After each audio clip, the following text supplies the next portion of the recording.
بسم الله الرحمن الرحيم. نون والقلم وما يسطرون. ما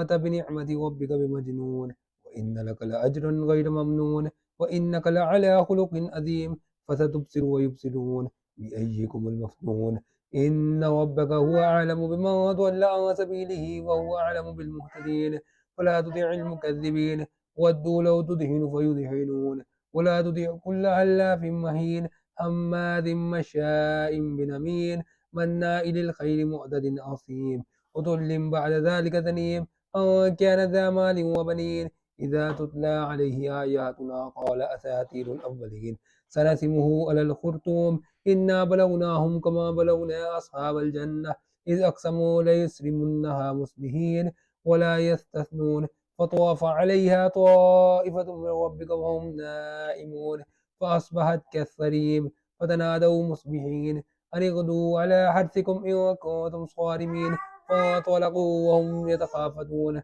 ألا يدخلنها اليوم عليكم مسكين وغدوا على حرد قادرين فلما رأوها قالوا إنا لضالون بل نحن محرومون قال أوسطهم ألم أقل لكم لولا تسبحون قالوا سبحان ربنا إنا كنا ظالمين فأقبل بعضهم على بعض يتلاومون قالوا يا ويلنا إنا كنا طاغين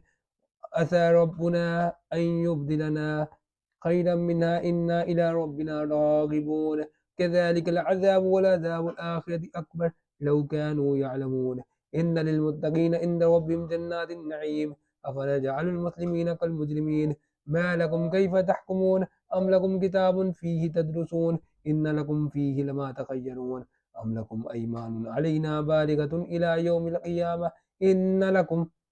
لما تحكمون سلهم أيهم بذلك زعيم أم لهم شركاء فليأتوا بشركائهم إن كانوا صادقين يوم يكشف عن ساق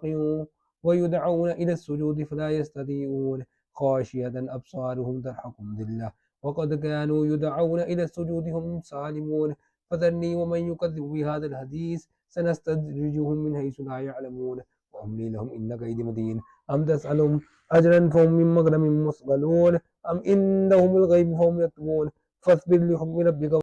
ولا تكن كصاحب الهود إذ نادى وهو مكذوم لولا أن تداركه نعمة من ربه لنبذ بالأرواح وهو مذموم فاجتباه ربه فجعله من الصالحين وإن يكاد الذين كفروا ليزلقونك بأبصارهم لما سمعوا الذكر ويقولون إنه لمجنون وما هو إلا ذكر للعالمين